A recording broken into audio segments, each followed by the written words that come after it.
સુરત પહોંચતાની સાથે જ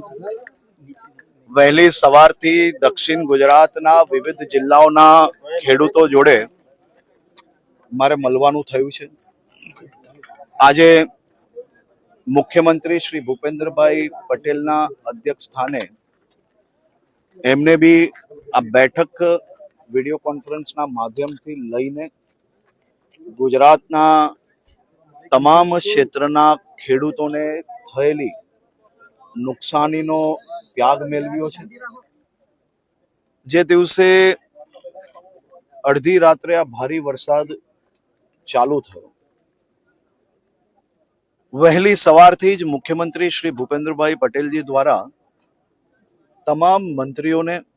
ફિલ્ડ પર મોકલવામાં આવ્યા। તમામ વિભાગોને એમને ત્યારે જ સૂચના આપી કે વધુમાં વધુ ખેડૂતોની સાથે રહીને કઈ રીતે મદદગાર થઈ શકાય તે દિશામાં કામગીરી ચાલુ કરી લેવી। હજી તો વરસાદ બંધ બી નહીં થયો તે પહેલા આખું તંત્ર, સૌ મંત્રીઓ એ તમામ ખેડૂતોના સહયોગમાં સાથે ઊભા રહીને કામગીરીની શરૂઆત થઈ ગઈ છે। મુખ્યમંત્રીશ્રીએ આજે બી તમામ વિભાગને કહ્યું છે કે તમામ લોકોનો સંપર્ક કરીને ઝડપથી તમામ ક્ષેત્રમાં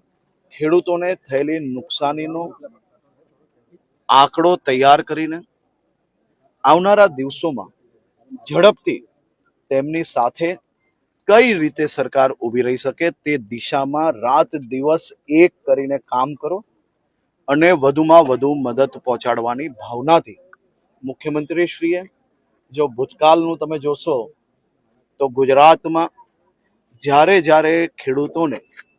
કોઈ બી આફત આવી તો ભૂપેન્દ્રભાઈ પટેલજી દ્વારા એમના હિતમાં નિર્ણય લેવાયો છે અને આ વખતે બી તેમની સાથે તેમના સહયોગમાં તેમના હિતમાં નિર્ણય